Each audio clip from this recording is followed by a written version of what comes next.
કરી પ્રેમથી સ્વામીને અખંડ ધારી, સ્વામીને અખંડ ધારી. ભક્તોના સુના હૃદય મંદિરમાં યોગીની મૂર્તિ સ્થાપી, યોગીની મૂર્તિ સ્થાપી. વાગ્યો ડંકો વિજયનો ભારી ભારી, હરી હરી. વાગ્યો ડંકો વિજયનો ભારી ભારી, હરી હરી. સ્વામી નારાયણ નારાયણ હરી હરી, જય જય નારાયણ નારાયણ હરી હરી. સ્વામી ન બન્યા તમે વરસદાર, કાર્ય તેઓનું સંભાળતા, કાર્ય તેઓનું સંભાળતા. જંગમ તીર્થોના નિર્માણ કાજે બન્યા તેના ઘડવૈયા, બન્યા તેના ઘડવૈયા. તારો દાખડ કાકા ભારી ભારી, હરી હરી. તારો દાખડ કાકા ભારી ભારી, હરી હરી. સ્વામી નારાયણ નારાયણ હરી હરી, જય જય નારાયણ નારાયણ હરી હરી. અમે તમારા ભૂલકા કાકા, તમે અમારા સારથી, તમે અમારા સારથી. ગુના અમારા માફ કરીને આશીષ જો ખૂબ પ્યારથી, આશીષ જો ખૂબ પ્યારથી. તમે દયાની મૂર્તિ ભારી ભારી, હરી હરી. તમે દયાની મૂર્તિ ભારી ભારી, હરી હરી. સ્વામી નારાયણ નારાયણ હરી હરી, જય જય નારાયણ નારાયણ હરી હરી. સ્વામી નારાયણ નારાયણ હરી હરી, જય જય નારાયણ નારાયણ હરી હરી. સ્વામી નારાયણ નારાયણ હરી હરી, જય જય નારાયણ નારાયણ હરી હરી. સ્વામી નારાયણ નારાયણ હરી હરી, જય જય નારાયણ નારાયણ હરી હરી. સહજાનંદ સ્વામી મહારાજની જય. સહજાનંદ સ્વામી મહારાજ કી જય જય જય. ધામ ધામી મુક્તો કી જય જય જય. મુક્તાક્ષર પુરુષોત્તમ કી જય જય જય.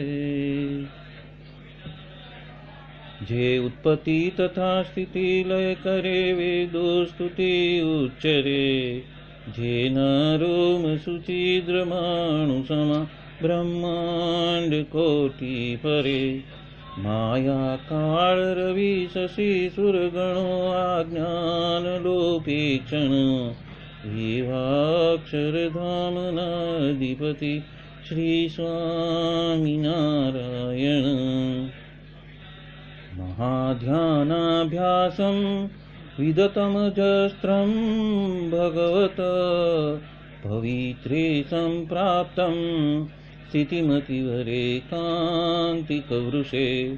સદાનંદમ સારમ પરમહરિવાર્તાવ્યસનિનમ, ગુણાતીતાનંદમ મુનિવરમહં નોમિ સતતમ. અનેકેભ્યો સદ્ભ્યો વિમલહરિવિજ્ઞાન દદતમ, ભુવિર્બ્રાહ્મી વિદ્યા હરિવચનરૂપામુદયતમ. હરિધ્યાનાસક્તમ શુભગણમનાદ્યક્ષરમહં, ગુણાતીતાનંદમ સકલગુરુમુદે મુનિવરમ. વાણી અમૃતથી ભરી મધુસમી સંજીવની લોકમાં, દ્રષ્ટિમાં ભરી દિવ્યતા નિરખતા સુદિવ્ય ભક્તો બધા. हइये तबर्यु मीठू जननी सुने हास्य मुखे वस्यों ते श्री ज्ञान जियोगी राज गुरु ने नित्य नमो भावसु जेनी अमृतवाणी तो वही रही साक्षात महिमा रूपे जेनी ब्राह्मी स्थिति अहोलिन करे शुभव्यक्षर पदे शरणागत निज अल्प जीव सहुना श्रेयार्थ तत्पर रहे काका स्नेहल सिंधु दिव्य विभुने हइयो तो वंदन करे।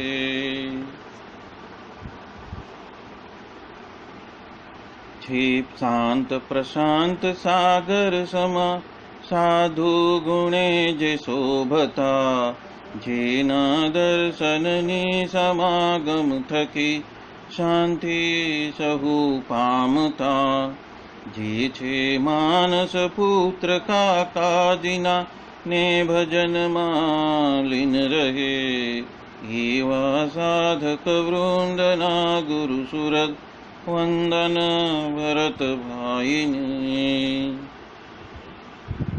भक्ति सभर गुलतान थईने महापूजा जे करे अनुवृत्ति अद्भुत जाळवी रीजया काका जिने मलकंतु मुख पुलकित हइयो युवानो ने जे गमे एवा सुरद भूल कुविरल वंदन अहो असी भाईने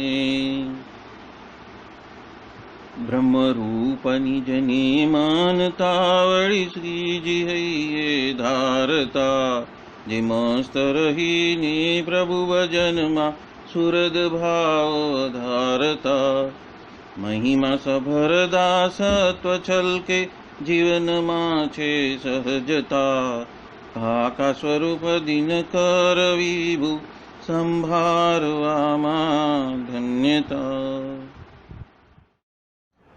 यत् सत्येन जगत् सत्यं यत् प्रकाशेन भाति तत् यदानन्देन नन्दन्ति तस्मै श्री गुरुवे नमः। ध्यानमूलं गुरोर्मूर्ति पूजामूलं गुरोर्पदं मंत्रमूलं गुरोर्वाक्यं मोक्षमूलं गुरो कृपा।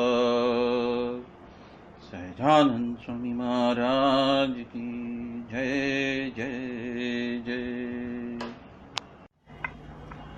परब्रह्म पूर्ण पुरुषोत्तम सर्वोपरि श्री सहजानंद स्वामी महाराज की असीम कृपा से और परम पूज्य श्री भरत भाई, परम पूज्य श्री दिनकर भाई और परम पूज्य श्री वशी भाई के अनंत अनुग्रह से हम आज ये अस्खलित मंगल कृपाधारा विभाग 2 और प्रवचन नंबर 3 ले रहे हैं।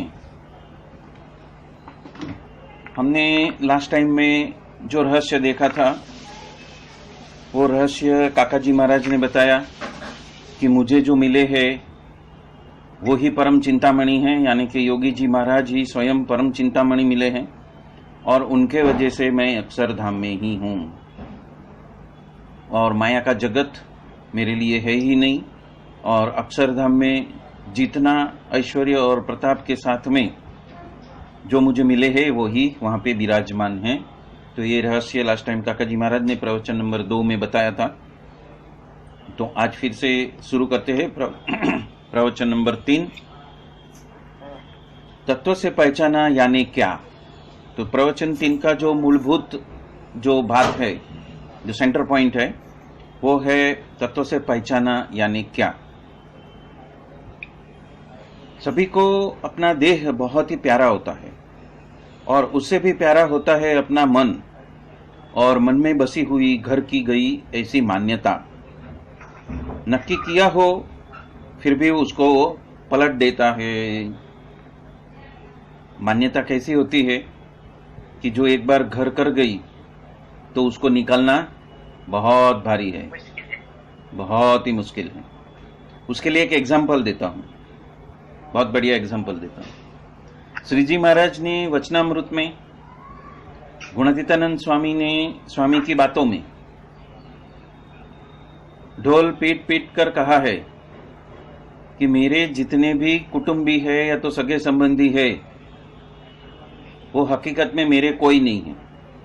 मेरा सच्चा संबंधी, मुझे जो गुणातीत सत्पुरुष मिले हैं वो है, और जो श्री जी महाराज है वो ही मेरे सच्चे संबंधी है। और उस गुरु के वजह से उनके जितने भक्त है इस वक्त पृथ्वी के ऊपर, जो बन चुके हैं, बन रहे हैं और जो बनने वाले हैं, वही मेरे संबंधी है। पर हमारी मान्यता क्या है? नहीं, मेरे घर के अंदर मेरे माँ बाप ने जितने भाई बहन को जन्म दिया वही मेरे सच्चे संबंधी है। लेकिन महाराज ने तो ढोल पीट डाला है, ये संसार भी आपका नहीं है, हाँ, और ये शरीर भी आपका नहीं है। फिर भी मान्यता इतनी दृढ़ है कि यही मैं हूं, ये जो चेहरा मुझे दिखता है वही मैं हूं। हकीकत में वो मैं हूं ही नहीं, वो तो भाड़े का मकान है जो श्री जी महाराज ने अनुग्रह करके 3.5 करोड़ बार ब्रह्मा आके चला गया। उसके बाद इस जीव को ये मानव देह भी मिला है, और उसके बाद ही ऐसे 4 चरण की हमें साधना मिली है, अनुग्रह भी मिला है और ज्ञान भी मिला है। वो कहते हैं ये मान्यता में से बाहर निकलना बहुत कठिन है। ये जो मान्यता है ना कि यही मैं हूं, ये चेहरा मतलब मैं, ये नाम मतलब मैं, हाँ, ये घर मतलब मेरा, हाँ, ये सब जो भाई बहन काका मामा मासी वगैरह है वही मेरा कुटुंब है, तो वहीं पे वो ब्रेक मारते हैं।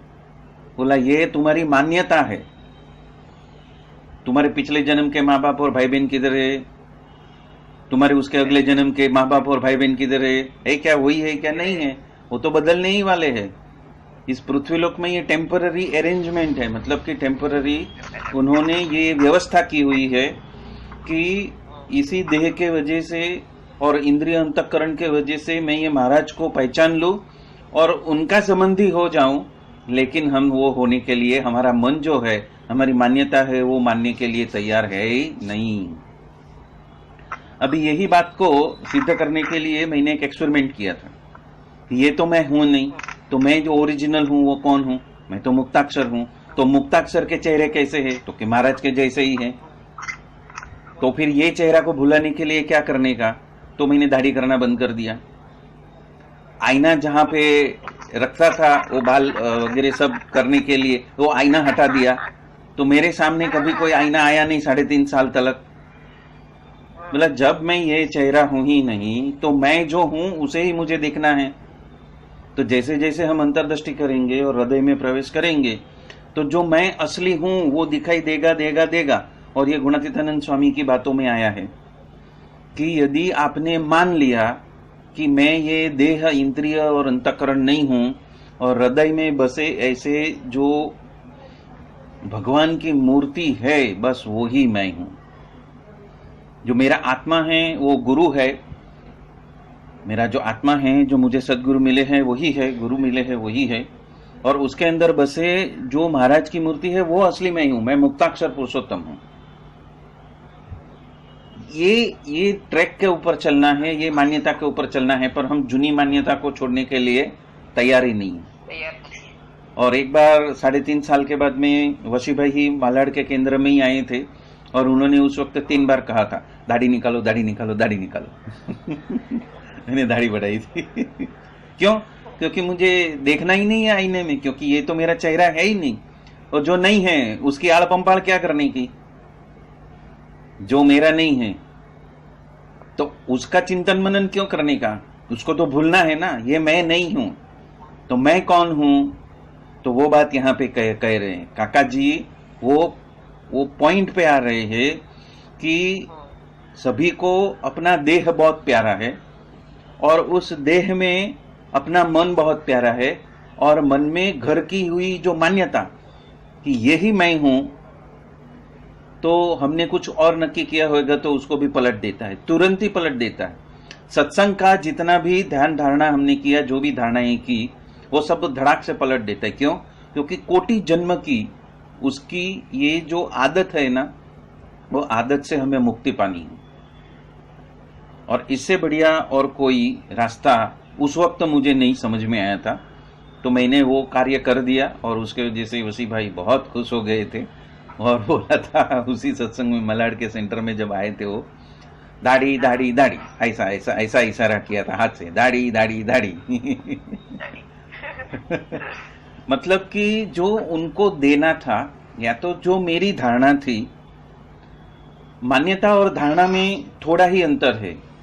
मान्यता हम अज्ञानवश ले लेते हैं और धारणा जो है वो हमारा परम लक्ष्य जो है उसको हम धारणा बना सकते हैं।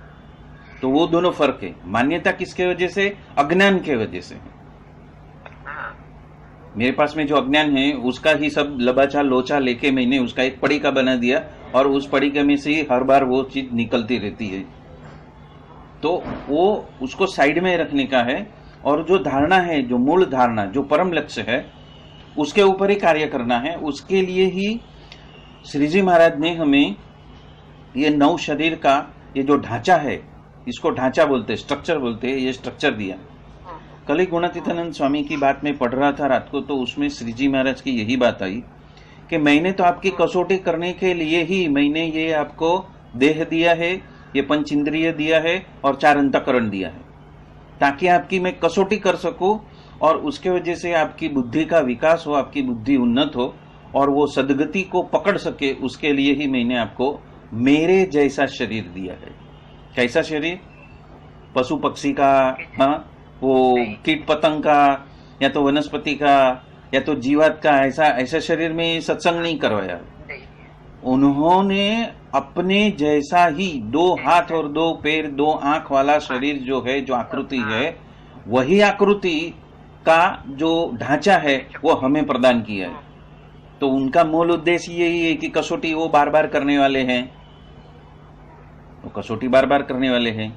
और यदि किसी ने ये जो है कुरान पढ़ा होगा तो कुरान में भी यही है कि हमारा जन्म इसीलिए हुआ है कि हम उस अल्लाह ताला की बंदगी कर सके और उनकी हर एक कसौटी में से पार हो सके।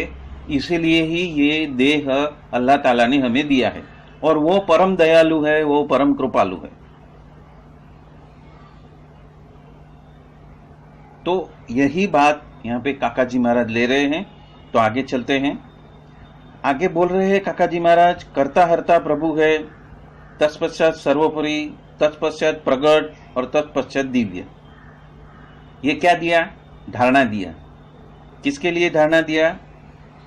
किसके लिए धारणा दिया?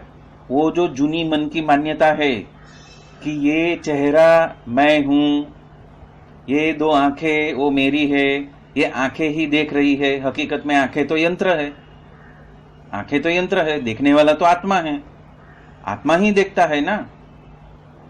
लेकिन मान्यता क्या है? आंख देखती है, आंख तो देखती नहीं है, वो तो यंत्र है, वो तो जो प्रतिबिंब है, वो जो उसका जो पूरा आकलन है वो अपने आत्मा को भेजता है और देखने वाला तो आत्मा है। तो वो जो मान्यता है कि यहाँ पे क्या है, धारणा की तरफ जाना है। व्यक्ति क्या मानता है? कर्ता मैं हूं, मैं करता हूं, इसके लिए हो सकता है, मुझे जाना है गुरु के पास में, इसलिए मैं पहुंचता हूं। लेकिन यहाँ पे क्या है, ये जो पूरी जो हमारी मान्यता है, मान्यता के ऊपर घा किया है। क्या घा किया है? कर्ता हर्ता प्रभु है। प्रभु है तो फिर मैं कहां से आया? करने का अधिकार मुझे है क्या? कर्ता हर्ता प्रभु है तो मैं करता नहीं हुआ। यदि मैं करता हुआ तो कर्म का भागी हो जाएगा और हमें कर्म से तो मुक्ति चाहिए।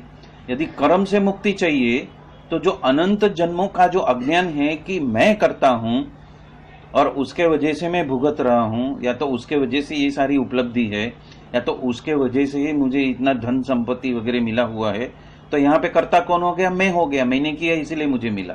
नहीं, ऐसा नहीं है।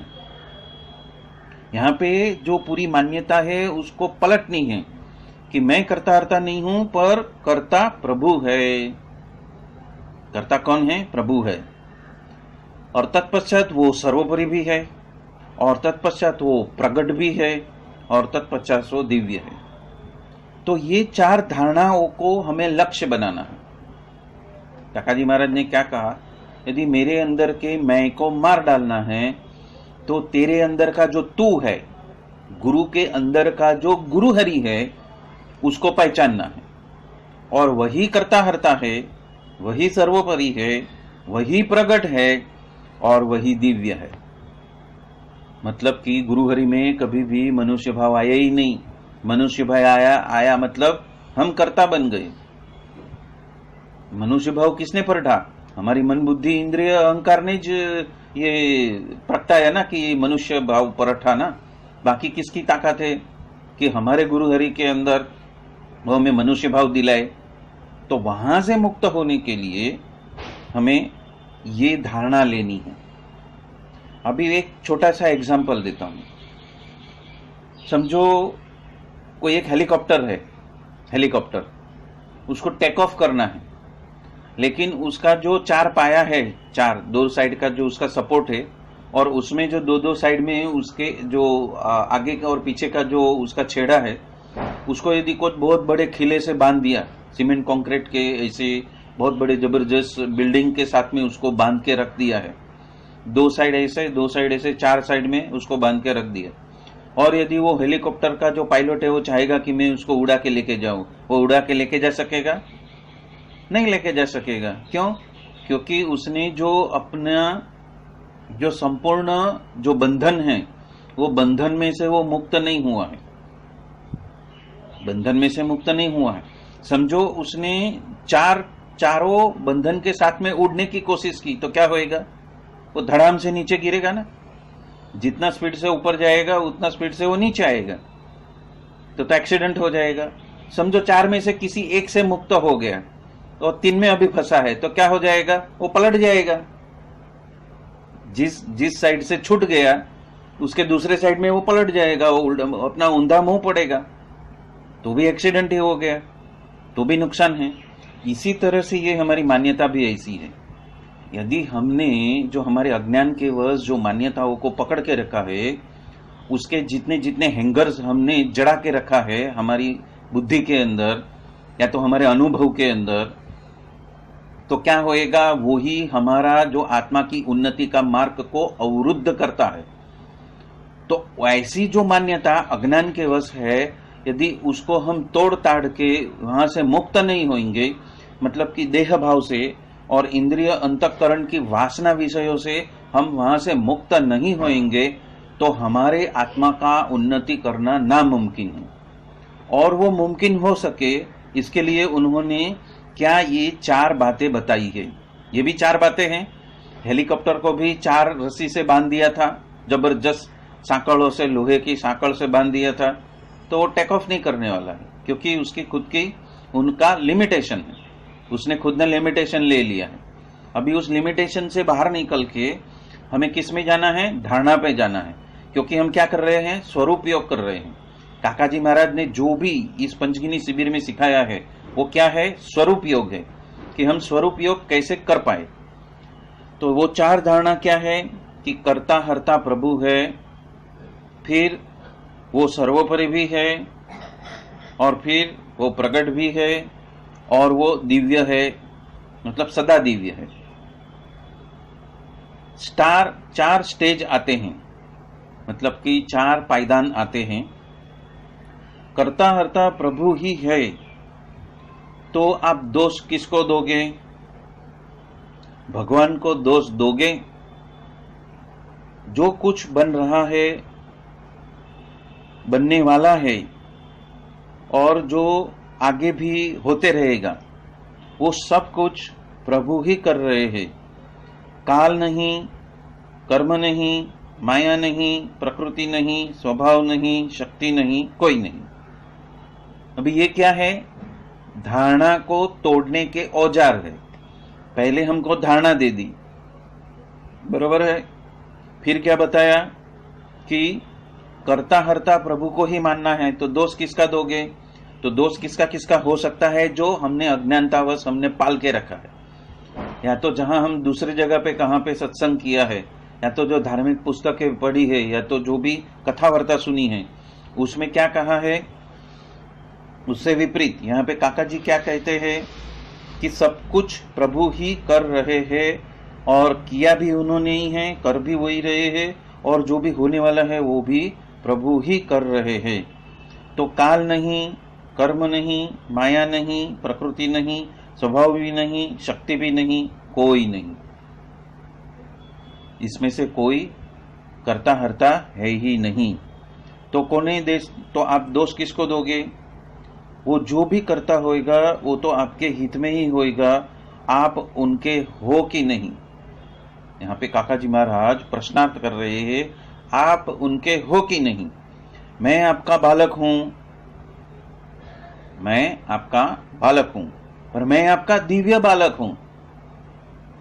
जिस शरीर से मैं अपने आप को पहचानता हूं, जिस उम्र से मैं अपने आप को पहचानता हूं, जिस पद से मैं अपने आप को पहचानता हूं, जिस शिक्षण से मैं अपने आप को पहचानता हूं, जिस परिवार के वजह से मैं अपने आप को पहचानता हूं कि मैं फलाना फलाना तलाटी परिवार का मैं बालक हूं, नहीं, मैं आपका बालक हूं, मैं दिव्य बालक हूं।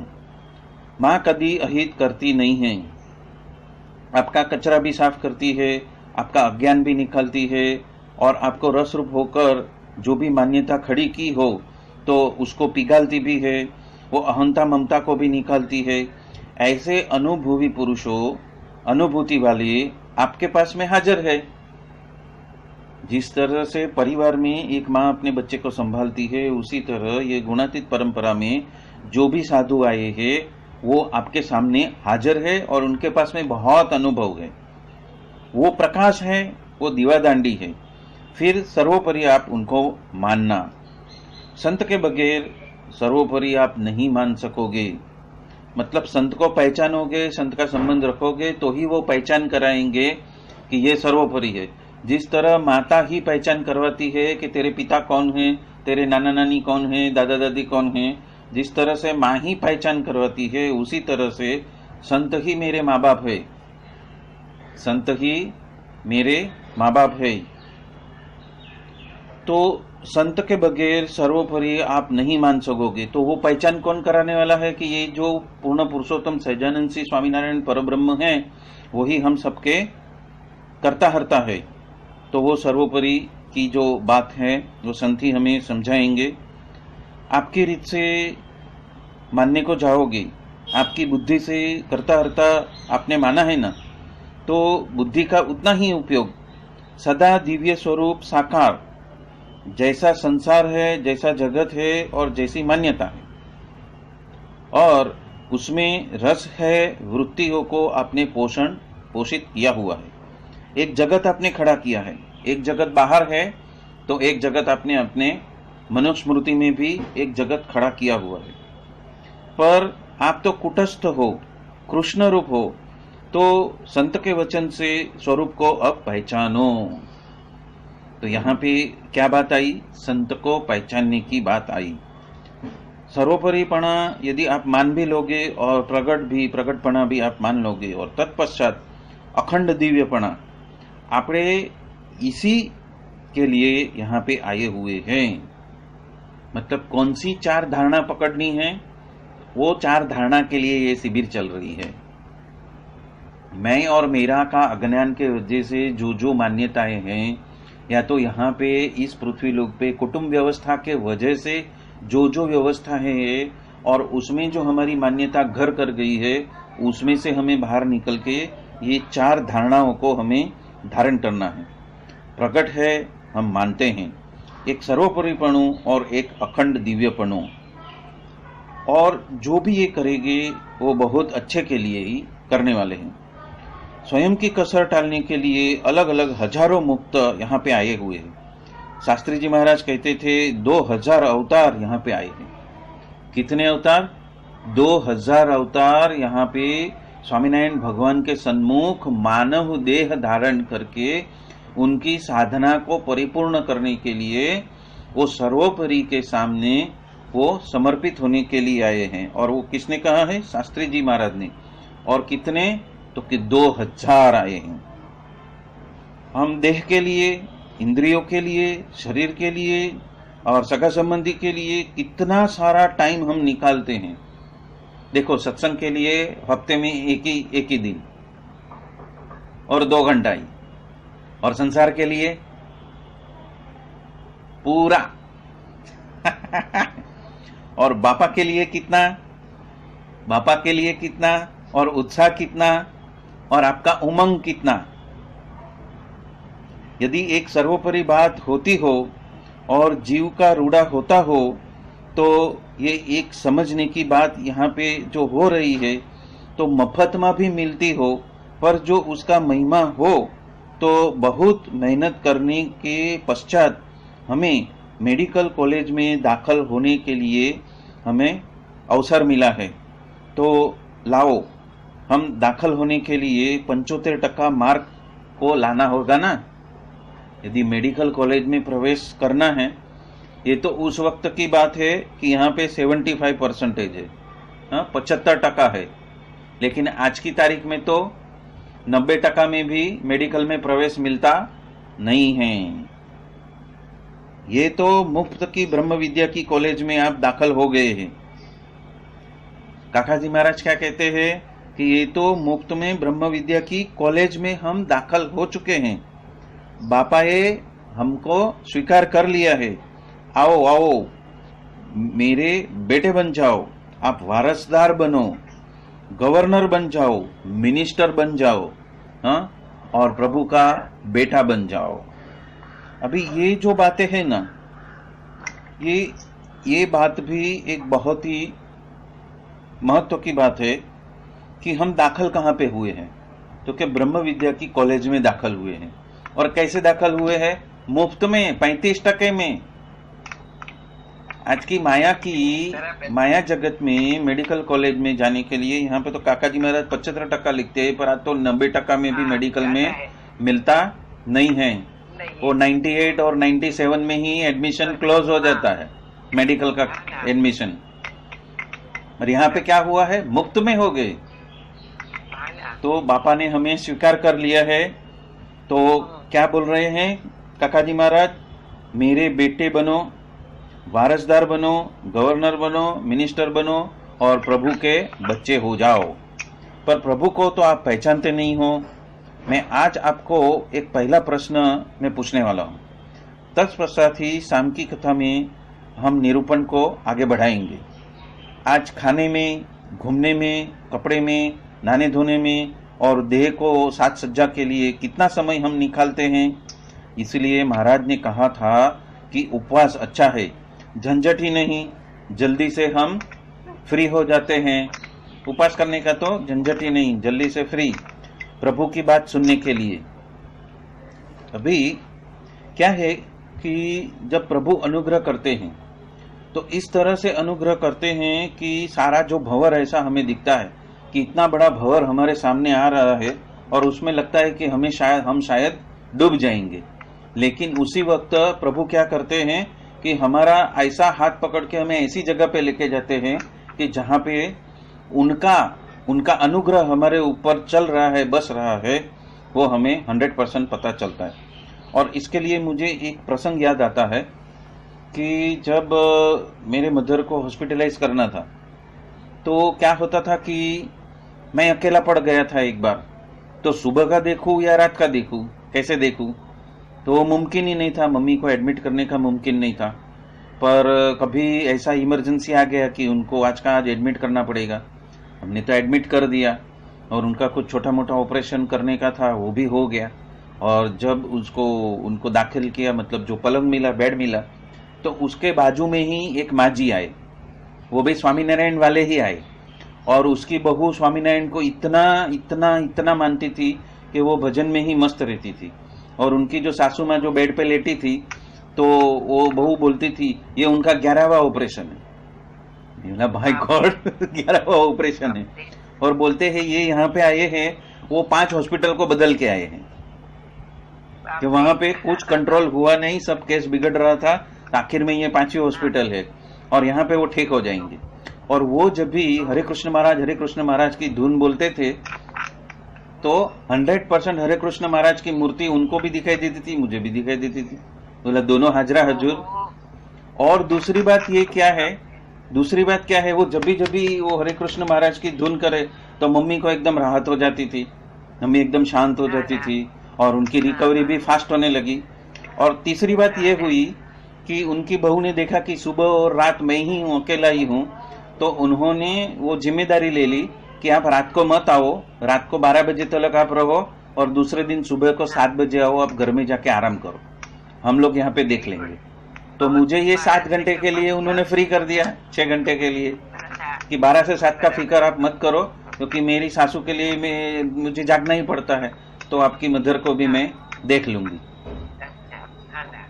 तो ये है कि भंवर में फंसे हैं, कोई है नहीं, पर महाराज ने इस तरह से व्यवस्था की कि वो 5 हॉस्पिटल छोड़ के 6ठी हॉस्पिटल में बाजू के बेड में आके बस गए। और वो भी ऐसी जबरदस्त धुन करते थे, महाराज महाराज हरे कृष्ण हरे कृष्ण हरे कृष्ण हरे कृष्ण हरे कृष्ण हरे कृष्ण हरे कृष्ण महाराज हे महाराज हे महाराज हे महाराज हरे कृष्ण महाराज, ऐसा पूरा हॉस्पिटल को वो धमधमाटी बोला देती थी। और उसमें वो मदर को बहुत ही साता हो गया और उनको भी अच्छा लगा, तो वो फिर बाद में झिझकते नहीं थे कि हाँ ये स्वामीनारायण वाले हैं तो मुझे कुछ चाहिए तो मैं बोल सकती हूँ। क्योंकि कई बार ऐसा होता है ना कि बेल मारे और नर्स आती ही नहीं है, तो किसको बोले, तो वो उनको बोल सकते थे कि बेचारा बाहर कहाँ पे नर्स है तो बुला के लेके आओ। तो हम जहाँ पे भंवर में फंसे हैं वहां पे ही यदि हमें अनुभव होएगा तो महाराज सर्वोपरि है और करता हरता है, वो हमें प्रसंगों से पता चल ही जाता है,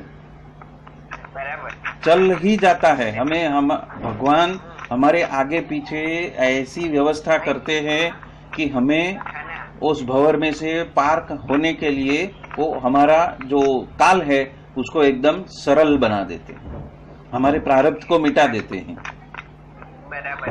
तो ये बात है। तो यहाँ पे क्या कहते हैं कि उपवास अच्छा है, झंझट ही नहीं, जल्दी से फुर्सत मिल जाएगी और प्रभु की बात हम सुनने लगेंगे। 5 वक्त में कथा, क्या बोली, 5 वक्त में कथा वार्ता। और यदि ये टेव हम नहीं करेंगे तो हमारे अंदर अच्छे गुण नहीं आने वाले हैं। हमें क्रिया रूप हो जाना चाहिए, मंदिर में हो तो भी, और मंदिर की क्रिया तो निर्गुण ही है, निष्काम नहीं है, तो संसार की तो होएंगी ही कहां से। वृत्ति का पोषण करना तो ठीक है, पर वो भी एक भयंकर अज्ञान है। वृत्ति का पोषण करना मतलब क्या, यहाँ पे वृत्तियों का पोषण करना मतलब कि समझो अभी मेरी तबीयत ठीक नहीं और खाना बनाने वाला भी कोई नहीं, तो हम बाहर से क्या मंगवाएंगे, कुछ ऐसा भोजन मंगवाएंगे कि जिससे हमारी सेहत ठीक रहे। पर वृत्ति क्या कहेंगी, अरे बाहर से ही मंगा रहे हैं, हाँ तो वड़ा पाव ही मंगवा ले। हाँ, तो हमारी वृत्ति हमारे पास में क्या कराती है, हमें बंदर बनाती है। तो वो बात है कि वृत्ति का पोषण करना ठीक है, पर वो भयंकर अज्ञान है। हमें वो देखना चाहिए कि अभी मेरी तबीयत ठीक नहीं है, तो मुझे ऐसी क्या चीज खानी चाहिए जिसके वजह से मुझे बल मिले। तो वो क्या है, फ्रूट है, फल है, जूस है, वो सब है, या तो लस्सी है, या तो कोई और फल फलादी, या तो कोई ऐसी सब्जी है जो सिर्फ 100% वेजिटेरियन है, बहुत सारी सब्जी मिक्स की हुई है, मिक्स सब्जी जो आती है वो है। यदि वो खाएंगे तो हमें ताकत भी मिलेगी। पर यहाँ पे क्या कहते हैं, पर कहीं कुछ भी आप रह ही नहीं सकते हो। अहम पोषने के लिए तो मजा आ जाती है कि हाँ चलो आज रसोई में कोई नहीं है, कोई बनाने वाला भी नहीं है, मेरी भी ताकत नहीं है, चलो वड़ा पाव ऑर्डर करके मंगा लेते हैं, कोई भी लेके आएगा वड़ा पाव, हाँ गर्मा गर्म वड़ा पाव मसाला मार के तो वो ये है वृत्ति का पोषण। तो उसमें हम ये क्या कहते हैं काका जी महाराज कि ये भयंकर अज्ञान है। पर वो तो समझने के लिए तो करोड़ों जन्मों से भी हम यही करते आए हुए हैं। हम क्या करते आए हैं, करोड़ों जन्मों से यही करते आए हैं। करोड़ों जन्मों के अज्ञानता के जो हमारे सगे संबंधी है उन सबको हमने छोड़ दिया, और ये जो नए सगे संबंधी है महाराज और स्वामी, धाम, धामी और मुक्त, क्या बताया, जो मैंने प्रवचन के शुरुआत में जो बात कही थी कि हमारे नए सगे संबंधी है महाराज और स्वामी, मतलब अक्षर और पुरुषोत्तम, और फिर धाम और धामी और मुक्तो, प्रेम से, भावना से, बिना अपेक्षा, निष्काम भाव से। और ये संबंधी के साथ में कैसा हमारा वृत्ति कैसी रहनी चाहिए, तो के प्रेम से, भावना से तरबतर, अपेक्षा के रहित और निष्काम भावना से। जो मैंने कहा यहाँ पे मेरे 2 सच्चे संबंधी आए हुए हैं, आप सभी उसमें हो, पर हमारा जो वो सुरेश वो कहते सुर सिंह, और ये सुरेश भावसार, तो वो 2 को बताया है। उनको देख के मुझे बहुत ही प्रेमालाप उठता है, मतलब कि बहुत ही वालप उपजती है। देखो, उनकी मैं सेवा करता हूँ, ये दोनों बेचारे हमारी सेवा करते हैं, निष्काम भावना से सेवा करते हैं। तो यहाँ पे सुरेश भाई भावसार का नाम यहाँ पे इस शिविर में बोला गया है, और सुरेश भाई भावसार उसमें हाजिर भी थे। ये पंचगिनी शिविर में सुरेश भाई भावसार हाजिर थे, और उनको अपने काका जी महाराज ने क्या बताया, मेरे संबंधी है। और महाराज कहते हैं, मैं तो भक्त का भक्त हूँ और मैं उसकी भक्ति करता हूँ। और ऐसा संत को राजी करो, प्रारब्ध के जो थर है ना वो उड़ जाएंगे। क्या उड़ जाएगा? प्रारब्ध का थर उड़ जाएगा। क्या मानना है कि ये धाम धामी और मुक्त है, वो ही मेरे सच्चे सगा संबंधी है। कैसी अद्भुत बात बख्शिश में देखे गई। और इस तरह से भगवान के लिए ऐसा स्वरूप योग करने के लिए ही, अर्थ के लिए ही ये जो देह है वो क्या आता है, बीच में आता है। इंद्रिय बीच में आती है, मान्यता बीच में आती है, सगे संबंधी बीच में आते हैं। यदि ये बात हम छोड़ भी दें, हमें तो छोड़ो, हमें तो ऐसा उमंग उत्साह से हमें ऐसा सब व्यवस्था करके दे दो, तो अन्य को भी उसका जो उमड़ है, मतलब कि जो वालप है, वो जागृत होएगी। आप ही करते हो और आपको ये ज्यादा दृढ़ करना है। तो यहाँ पे काका जी महाराज ने बहुत सारी फॉर्मूला दी है। किसके लिए दी है? ये हमारी मान्यताओं के ऊपर जो घर कर गई है अज्ञानता की वजह से, उसके ऊपर कुठाराघात करने के लिए, कुल्हाड़ा मारने के लिए यहाँ पे बहुत सारी फॉर्मूला दी है। और उसको जैसे जैसे हम सुनते जाएंगे, उसका जैसे जैसे कथा वार्ता का विवरण करते जाएंगे, वैसे वैसे हमें उसका जो महत्व है वो समझ में आता जाएगा। अभी यहाँ पे उन्होंने एक बात कही कि हमें कथा वार्ता दिन में कितनी बार करनी है? 5 बार। 5 बार। कितनी बार करनी है? 5 बार। तो वो यदि हम तत्व से उसको पकड़े कि हम कथा वार्ता 5 बार करते हैं, तो उसमें हमें हर टाइम 15-20 मिनट तो देनी पड़ेगी। और जो कुछ पढ़ते हैं उसका चिंतन मनन भी हमें करना है। ऐसा नहीं है कि मैंने पुस्तक खोला और शब्द पढ़ लिए और 15 मिनट हो गया तो मैं उठ गया, तो वो सत्संग नहीं है, वो कथा वार्ता नहीं है। कथा वार्ता वो जो मेरी मान्यता को तोड़ दे, और जो काका जी महाराज और गुणातीत सत्पुरुष जो हमें आज की तारीख में जो देना चाहते हैं, उसका अनुपालन करना चालू कर दे। मतलब कि 5 बार सत्संग कथा वार्ता करना मतलब क्या है कि एक बार जो पढ़ा है, यदि उसका अनुपालन करने के लिए मैं दिन में 5 बार तत्पर होता हूं कि नहीं, ये मेरी मान्यता है और ये मेरी धारणा है और मुझे इस धारणा के ऊपर कार्य करना है। और यदि उसका अनुपालन करने के लिए मैंने 5 बार कोशिश किया कि ये जो 15 मिनट है, ये 15 मिनट में मैं अपनी धारणा पे जाता हूं जो काका जी महाराज ने दी है, तो वो भी 5 बार की कथा वार्ता ही है। क्योंकि अनुपालन वो इम्पोर्टेंट है, नहीं कि पढ़ना। जो पढ़ा है, जो ज्ञान हमें मिला है, उसका अनुपालन करना वो इम्पोर्टेंट है। तो आज का विषय है परम तत्व को, ब्रह्म तत्व को, आत्म तत्व को, निर्गुण तत्व को, माया के पर के तत्व को, ऐसे ये जो मूर्तिमान सत्पुरुष को, वो ऐसे तत्व के अखंड धारक को जैसा है वैसा पहचानना। काका जी महाराज बहुत ही डेप्थ में लेके गए हैं। इतनी डेप्थ में लेके गए हैं क्योंकि उनको मालूम है कि सामने जो बैठे हैं वो चातक के माफिक बैठे हैं। चातक कैसा बैठता है कि वो बारिश की राह देखता है और बारिश के मौसम में भी वो पर्टिकुलर नक्षत्र में ही जो बूंद पड़ती है वो सीधा सीधा अपने गले में पड़े, उस तरह से उसकी दृष्टि रहती है। तो ऐसी दृष्टि लेकर सारे के सारे जो साधक है वो उनके सम्मुख बैठे हुए हैं। क्यों बैठे हैं? क्योंकि और कुछ काम ही नहीं है, पंचगिनी पे लेके गए हैं, तो वहां पे कौन सा संसार का काम निकालेंगे? निकाल ही नहीं सकते। और उस वक्त तो ऐसे मोबाइल फोन थे ही नहीं, वो तो टेलीफोन का डबला, वो 8 नंबर घुमाएंगे तो ही कुछ बात हो सकती है, या तो ही कॉल आ सकता है, और वो तो हॉल में होएगा ही नहीं, वो तो बाहर काउंटर पे होएगा, तो मतलब उसकी भी कोई गुंजाइश नहीं। मतलब कैसे बैठे थे? बस हम लेने के लिए बैठे हैं और आप देते जाओ। तो ऐसा माहौल था। तो इसीलिए सब संपूर्ण माया के बंधनों में से मुक्त करने के लिए वो पंचगिनी लेके गए, क्योंकि काकाजी महाराज को मालूम है यहाँ पे बैठेंगे भी ना तो तारदेव का फोन नंबर दे के आए होंगे, और कुछ भी होएगा यहाँ पे मैं सत्संग करूंगा तो 2 घंटे में ही किसी न किसी का घर से या ऑफिस से फोन आएगा, फलाना फलाना है, उसको बुलाओ। तो क्या होएगा? वो बोलेगा नहीं नहीं काका जी अभी मुझे जाना पड़ेगा। अब पंचगिनी से कहां भागेगा? बराबर है ना? तो ये जो हमने बेड़ियां जो हमने अपने आप से जकड़ के रखी है उससे मुक्त होना है, और उन्होंने जो धारणा दी है बस धारणा के ऊपर चलते रहना है, उसकी सजगता पे। तो आज का विषय है परम तत्व का, ब्रह्म तत्व का, आत्म तत्व का, निर्गुण तत्व का, माया के पर के तत्व का। ऐसे ये मूर्तिमान सत्पुरुष को और ऐसे तत्व के अखंड धारक को जैसा है वैसा हमें पहचानना है।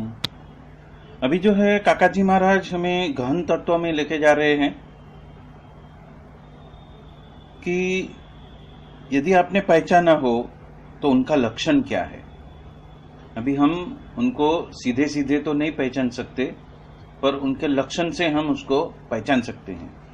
जिस तरह यदि सोना हमारे हाथ में आ जाए तो हम देख के उसको नहीं पहचान सकते, पर यदि हमारे पास में ऐसे घिसने वाला जो पत्थर होता है उसके ऊपर घिस के जो कुछ उसका निशानी आता है, उसके वजह से हम उसके लक्षण से पहचान जाएंगे कि ये असली सोना है या तो फिर कोई नकली धातु है। वो हम लक्षण से पहचानेंगे। हकीकत से हाथ में लेके हम उसको देख के नहीं पहचान सकते, वो बात है।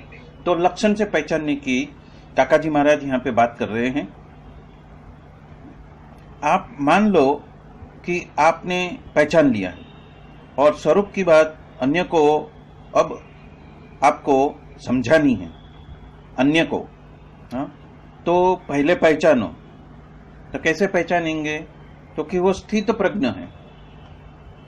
अभी स्थित प्रज्ञता मतलब क्या?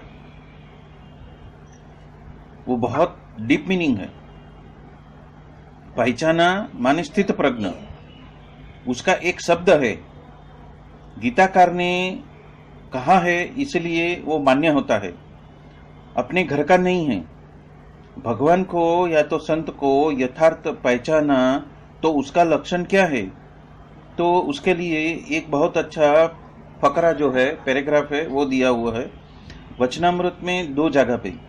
भगवान और संत को, ब्रह्म और परब्रह्म को, आत्मा और परमात्मा को, अक्षर और पुरुषोत्तम को यथार्थ जैसा है ऐसा पहचान ना हो तो वो स्थित प्रज्ञ होता है।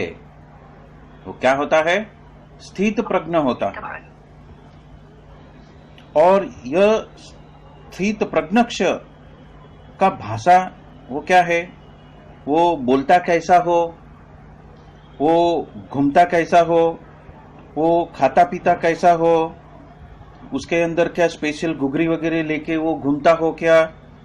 तो पहला प्रश्न तो यही आया कि जो स्थित प्रज्ञ है उसको हम कैसे पहचानें। जो आप बोलते हो वो आपकी भाषा में आपके ऊपर ही आप लागू करो। स्वामी जी ने, पप्पा जी ने, योगी बापा ने, महाराज ने हमें तत्व से पहचान कराया और हमने उसके लिए अथाक दाखड़ा किया। तो बाद में कहोगे कि मुझे अकेले को नहीं, मेरे भक्त को पण पहचानो, गुणातीत को भी पहचानो। हे परमहंसो, आपकी रीत से साधन करने का तो सबको पसंद है, दरेक को पसंद है। और हर एक को यदि मैं ये कहूँ कि मैं ही सच्चा, मैं ही बराबर हूँ, ये बराबर नहीं है, तो हम ऐसा हो सकता है और ऐसा नहीं ही हो सकता है। छोड़ो ये सब, ये जड़ बुद्धि को छोड़ दो, देखते ही रहो, देखते ही रहो, देखते ही रहो, प्रभु को करने दो। ये बहुत सुंदर कार्य करेंगे, ये तो बहुत अच्छा परिणाम देंगे। मतलब क्या हुआ, जड़ बुद्धि को छोड़ना है तो देखते रहो, देखते रहो, देखते रहो और प्रभु को करने दो, वो बहुत ही सुंदर परिणाम देने वाले हैं। अब ये कहाँ पे कार्य होता है, ये फॉर्मूला का इस्तेमाल कहाँ पे होता है, जब हम फंस चुके हैं, जब भी हम कोई घटना या प्रसंग में फंस चुके हैं जहां से बाहर निकलने का कोई रास्ता नहीं है।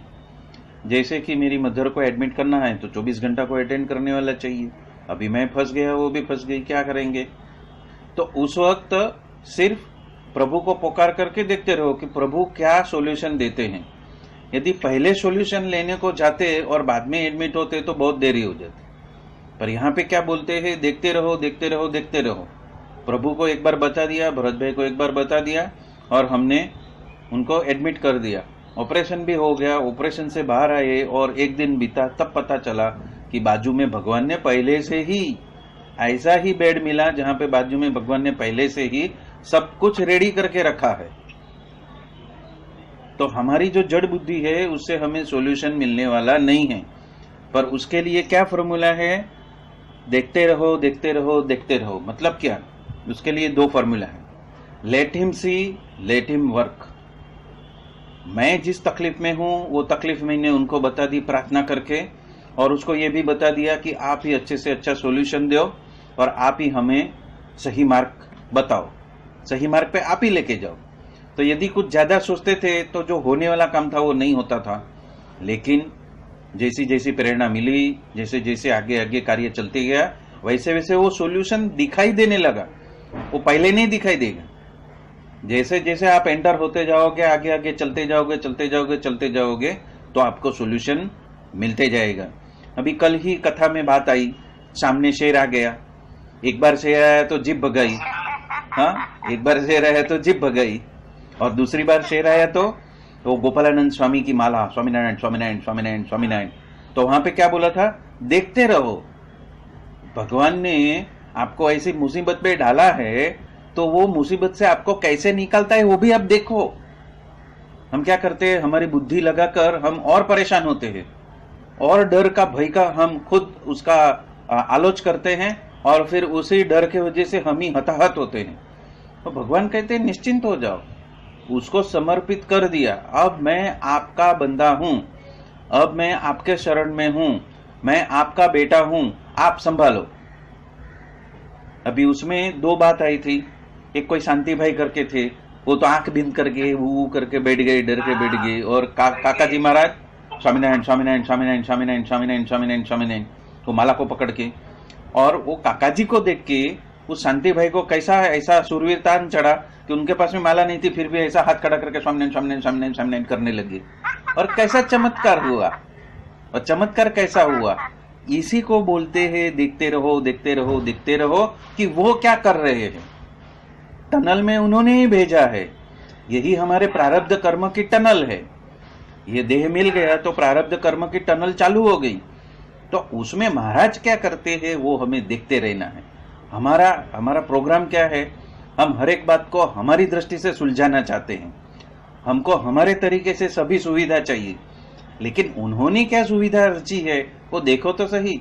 जब हम उसमें इंटर हो गए और बाजू के बेड में ऐसे सत्संगी, वो भी वड़ताल वाले मिल गए, और उन्होंने खुद ने सामने से जिम्मा लेके बोला कि नहीं, आप अभी रात को 11 से सुबह 7 बजे तक आप फ्री हो, आप घर पे जाके आराम करके फिर आओ, आपको पूरा दिन कार्य करना है। तो ये है महाराज का व्यवस्था। तो महाराज की व्यवस्था क्या है इस विटम्बना में, वो हमें देखना है। हम देखते नहीं, हम चिल्लाते हे महाराज, हे महाराज, हे महाराज। अरे पास हो जाओ, घुस जाओ, उसमें टनल में घुस जाओ। महाराज है हमारे साथ में, और वही करने वाले हैं, और वही करते हैं, और वो हमें अनुभव से उसको समझना है कि late him see, let him work. मैंने अपने आप को समर्पित कर दिया है, अभी आप सॉल्यूशन निकालो और आप हमें इस टनल में से पास करो। ये 4 सेंटेंस जब नहीं बोलोगे तब तक आपका जो जड़ बुद्धि है आपको घुमा घुमा के घन चक्कर बना देगा, आपको माया में ऐसे खींच के लेके जाएगा कि एक समस्या की वजह से और 10 समस्या और खड़ी हो जाएगी। दूसरे की सेवा करने के बजाय किसी और 5 को हमारी सेवा करने पड़े, ऐसी स्थिति में हम घुस जाएंगे। तो महाराज कहते हैं let him see, let him work. मैं तुमको समर्पित हो चुका हूं, अब आप ही ये टनल में से मुझे बाहर निकालो। अब कैसे निकालते हो? वो मुझे देखना है, निश्चिंत होके देखना है, बस मैं बैठा हूं, अभी आप करो। और वो सब कुछ अरेंज करते हैं, और अरेंज करने के बाद में आप उस टनल में से बाहर निकलते हो, तब आपको पता चलता है कि आपकी बुद्धि में या तो आपकी देह में ऐसी कोई सामर्थ्यता नहीं थी कि आप उसमें से इतनी सहजता से बाहर निकल सकते हो, लेकिन उन्होंने निकाल के आपको बता दिया कि मैं हूं, मैं ही हूं और मैं ही करता हरता हूं। आप बच्चे बनकर बैठ जाओ, फिर क्या सामने आता है उसको रिस्पांस देते जाओ, जो जो आपसे होता है वो करते जाओ, तो सब कड़ियां जुड़ती जाएगी। और महाराज का वो जो कृतार्थपना है, वो जो दया के सागर है, वो उसकी दया दिखने लगेगी, सामने ही वो प्रस्तुत होएगी, सामने आता जाएगा। वो बात यहाँ पे काकाजी महाराज कर रहे हैं और कहते हैं वो बहुत सुंदर करेंगे, आपने सोचा नहीं होगा, उससे भी बहुत बढ़िया परिणाम लाकर आपको दे देंगे। और दोनों आचार्य के सामने एक हाथ से शास्त्री जी महाराज ने आपके मावतर को पहचान करवाई, और आप तो भूल गए थे। उस मावतर का नाम अक्षर और पुरुषोत्तम, भगवान और संत, उपरांत ऐसे संत अखंडित रहेंगे। क्या बताया? भगवान और संत, और ऐसे संत अखंडित इस पृथ्वी पे रहने वाले हैं। ऐसे के साथ में आध्यात्मिक संबंध करना, मानसिक नहीं, आध्यात्मिक संबंध। अब आध्यात्मिक संबंध यानी उसकी हरेक क्रिया, उसका हरेक चरित्र दिव्य, और वो वचन कहते हैं उसमें सब कुछ छोड़कर घुल मिल जाना, ओतप्रोत हो जाना, मतलब कि समर्पित हो जाना। करिष्ये वचनम तव। अर्जुन को इतनी सारी परेशानी हो गई क्योंकि उसकी जड़ बुद्धि ने काम कर लिया। अब उसकी जड़ बुद्धि का नाश करने के लिए पूरी गीता, पूरा ज्ञान का भंडार उनको खोलना पड़ा कि तू जो सोच रहा है, तू जो समझ रहा है, तू जो परिणाम की कल्पना कर रहा है, उसमें से तू बाहर आ। वो तमस में घुस गया था, तमस में से उसको राजसिक में लाए, राजसिक में से उसको सात्विक में लाए, और सात्विक में से उसको गुणातीत भावना में लाए, और गुणातीत भावना में आया तब पता चला कि करता हरता तो प्रभु है, मैं तो हूं ही नहीं। और वही बात तो गीता का उपदेश है कि गुणातीत भाव में घुस जाओ, मनुष्य भाव में भी मत घुसो, आप खुद करता हरता हो उसमें भी मत घुसो, आप अपनी जो खुद की जड़ मान्यता है उसमें भी मत घुसो। बट क्या करना है? Late him see, let him work. हाँ, वो मुझे क्या प्रेरित करते हैं उसके हिसाब से मुझे स्वीकार करते जाना है, सारी घटना को स्वीकार करना है, और late him give the result, उसको परिणाम देने दो और वो अच्छा ही होएगा। तो क्या कहते हैं कि आध्यात्मिक संबंध यानी उसकी हरेक क्रिया, उसका हरेक चरित्र दिव्य, और वो वचन जो कहते हैं उसमें सब कुछ छोड़कर घुल मिल जाओ, ओतप्रोत हो जाओ। करिष्ये वचनम तव। आपके प्राण के प्रेरक भी एक ही है। प्राण के प्रेरक कौन है? योगी बापा ही है, या तो हमें जो सत्पुरुष मिले हैं वही है। No reservation, choiceless awareness.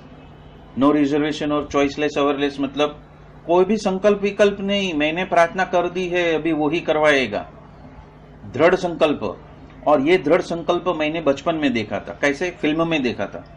मैं जिस रास्ते से स्कूल में जाता था, करीब 4वीं या 5वीं कक्षा होगी, तो उस वक्त जो बीच में थिएटर पड़ता था, संगीता थिएटर, तो उसमें ये मूवी लगा, ये भगवान का भक्त प्रहलाद का, उसका मूवी लगा। तो हमने तो सब भाई बहनों ने मिलकर वो मूवी को देखा, और वो पूरी मूवी का जो पूरा सारांश है वो ये है कि नो रिजर्वेशन, चॉइसलेस अवेयरनेस। उसने सहारा किसका लिया? धुन का। स्वामी नारायण नारायण हरि हरि। तो वो जो भक्त प्रहलाद का जो पहला पिक्चर जो देखा, मतलब धार्मिक फिल्म जो पहली देखी, तो उसमें ही ये चॉइसलेस अवेयरनेस की बात आ चुकी है कि हम समर्पित हुए हैं तो धुन को समर्पित हो जाओ, प्रॉब्लम वही सॉल्व करने वाले हैं। मतलब पूरा कबड़ा में से उसको अच्छे परिणाम की तरफ किसने निकाला? श्री हरि विष्णु ने ही निकाला उनको, और कोई था ही नहीं उसको निकालने वाला। उसकी मन बुद्धि ने उसको हेमखेम बाहर नहीं निकाला है, पर अनुग्रह ने और उसकी संपूर्ण समर्पितता को ही भगवान ने उसको वहां से बाहर निकाला है। और आपकी उसमें कोई पसंदगी ही नहीं है, ऐसा होना चाहिए, इस वक्त ही होना चाहिए, इस तरीके से ही होना चाहिए, यही मुझे मदद करना चाहिए, नहीं। सब जो हुक है हमारे मायावी बुद्धि का, जितना भी हुक्स है जो हमने जड़ा के रखा है, उसको सबको तोड़ना है, उसमें से बाहर आना है। चॉइसलेस अवेयरनेस मतलब कोई पसंदगी ही नहीं, एक ही जगह पे सर्वधर्मान परित्यज्य, चॉइसलेस, पसंदगी के बगैर की। जानपणु, क्या जानपना? प्रभु मिले है, उसमें से ही सब कुछ आने वाला है। इसलिए आपका जो भी धारणा है वो सब, आपका जो भी मान्यता है सब छोड़ो। No thinking, no thinking. ये नो थिंकिंग कभी आएगी? Let him work, let him do, let him see. हाँ, उसको ही सब कुछ करने दो, हमें सिर्फ देखना है। विचार रहित, निर्विचार प्रभु मिले हैं। मरणोपरांत जिसको प्राप्त करना था वो ही देह होते हुए हमें मिल चुके हैं, तो अब धंधा क्या करना है? हाँ, तो के राग का पोषण करना है, वृत्तियों का पोषण करना है, हमारी अपनी रीत से करनी है, कुछ कर डालना है हमें। मतलब हमें सूर्यवंश बन के क्या कुछ बहुत बड़े 10-12 मंदिर बना देने हैं? क्या करना है? हाँ, क्या करना क्या है? हाँ, नहीं। तो वहां पे हम उक्ति प्रभा ये हम मांग रहे हैं, तू राजी था, तू राजी था, ये हमें करना है। अब महाराज किसके ऊपर आए? पहला late him see, let him work, और हमारे प्रारब्ध कर्म में से हमें इस टनल में से पास हो जाना है, और no thinking, no thinking, no thinking. और हमें क्या करना है? तू राजी था, वही हमें करना है। ऐसी निर्दोष बुद्धि, चैतन्य बुद्धि हमें दृढ़ करनी है।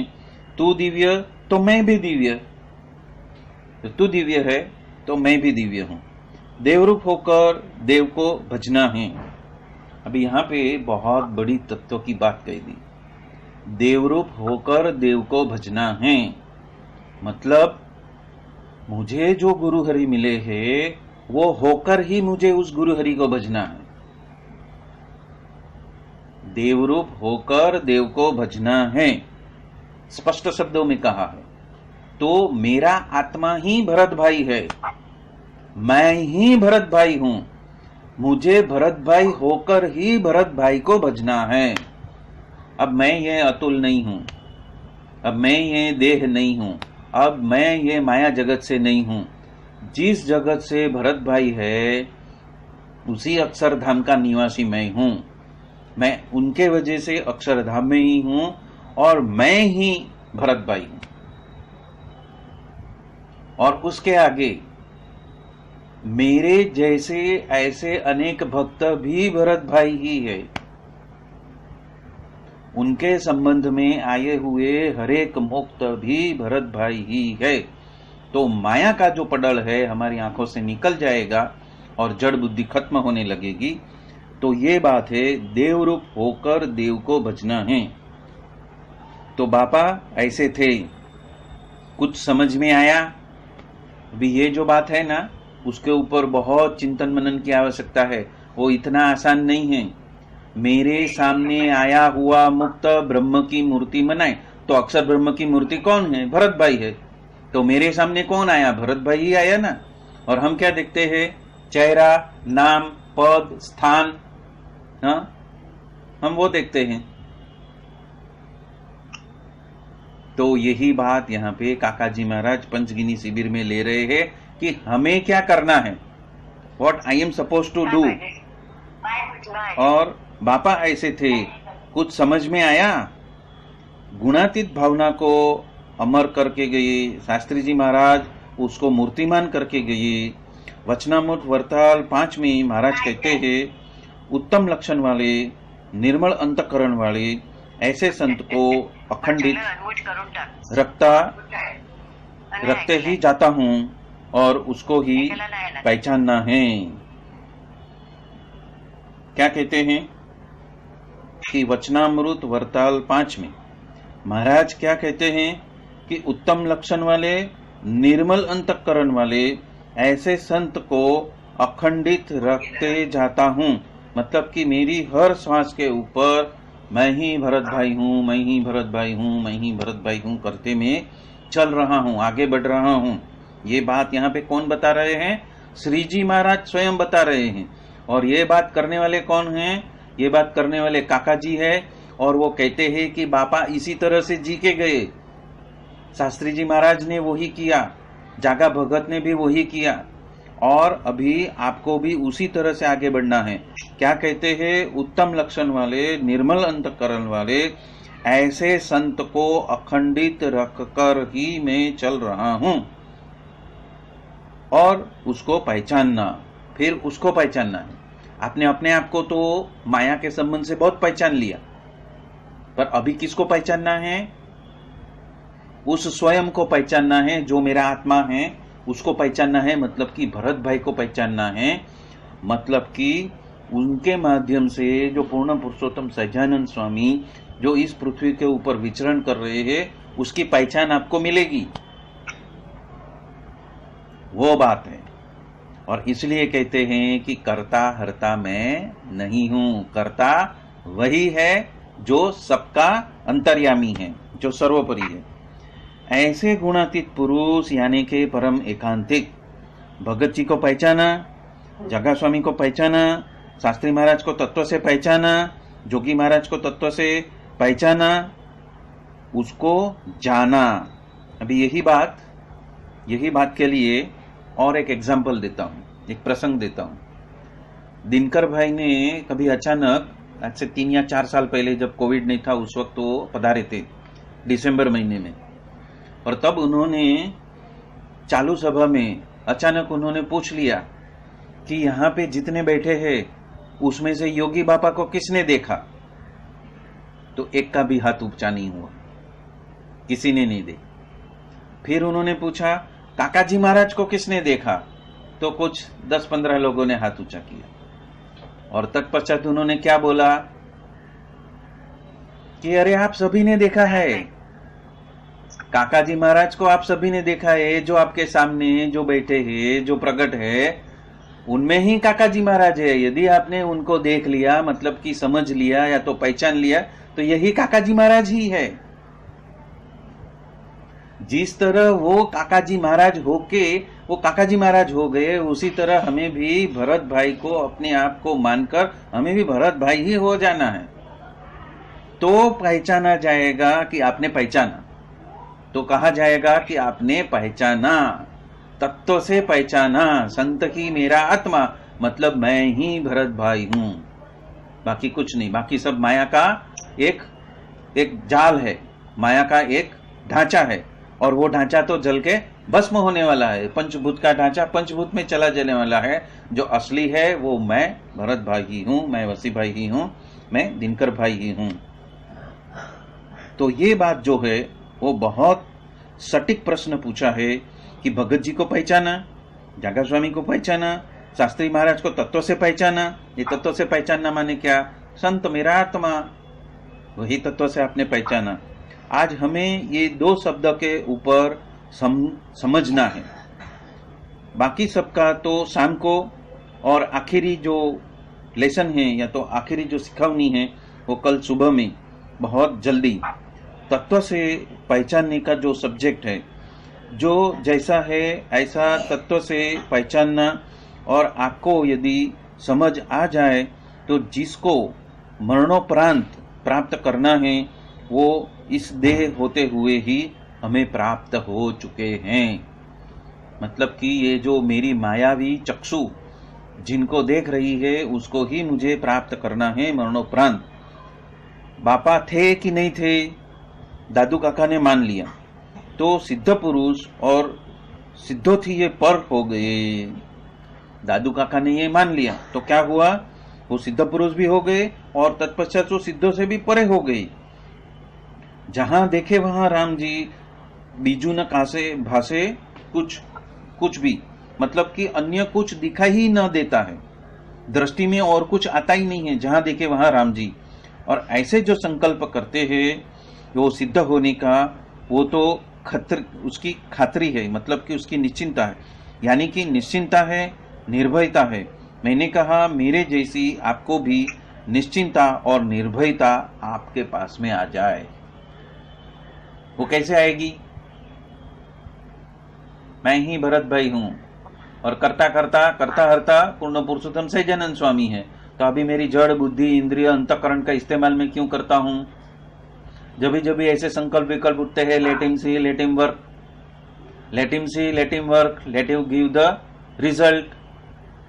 वो क्या कराना चाहते हैं वो ही हो जाए, वो क्या कराना चाहते हैं वही हो जाए, वो क्या कराना चाहते हैं वही हो जाए, बस यही उसका फॉर्मूला है। Late him see, let him work, उनको क्या कराना है वही हो जाए। तो क्या आ जाएगा? निश्चिंता आ जाएगी, निर्भयता आ जाएगी, भुक्ति, मुक्ति और स्थिति तीनों एक साथ, ये एक छोटी सी फॉर्मूला से तीनों चीज आ जाएगी। क्या आ जाएगी कि निश्चिंता आ जाएगी, निर्भयता आ जाएगी, भुक्ति आ जाएगी, मुक्ति भी आ जाएगी और स्थिति भी आ जाएगी। पांचों बात एक साथ में आ जाएगी।